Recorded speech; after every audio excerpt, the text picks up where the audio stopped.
He walked back to his bed where the thin, shriveled-up gray blanket lay across the mattress.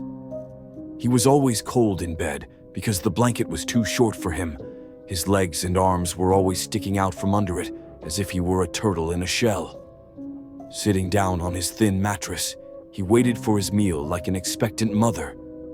Waiting, but not quite sure how the delivery would be.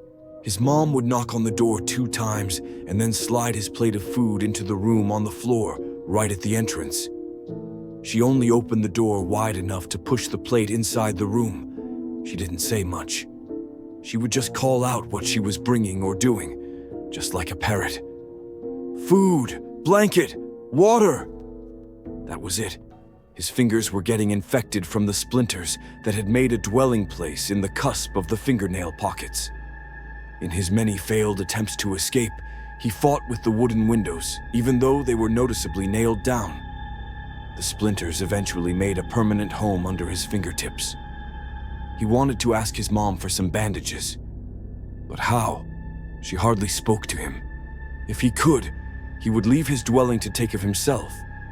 But he didn't even recall how he got into the room, how he hoped that there would be a wet napkin or towel on the blue tray that she placed his breakfast bowl on.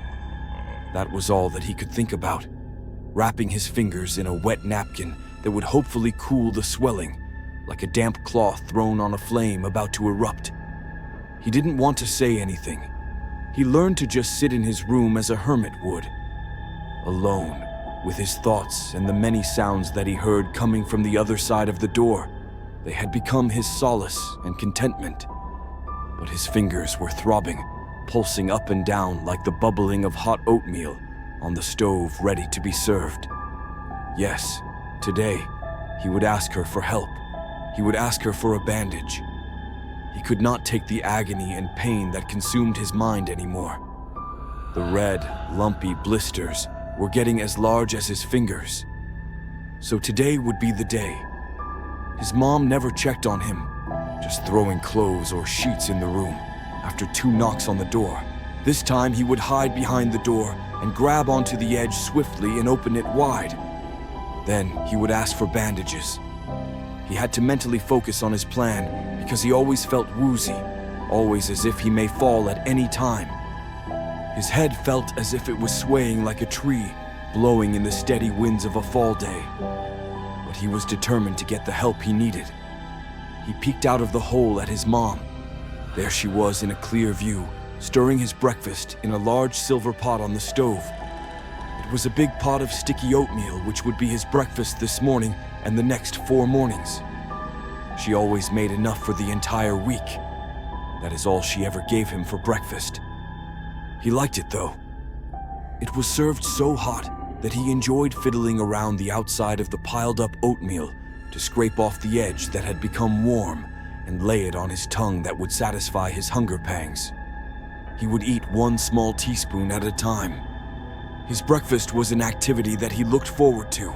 Staring at her through the peephole, he watched as she put a large helping of oatmeal into his designated red bowl.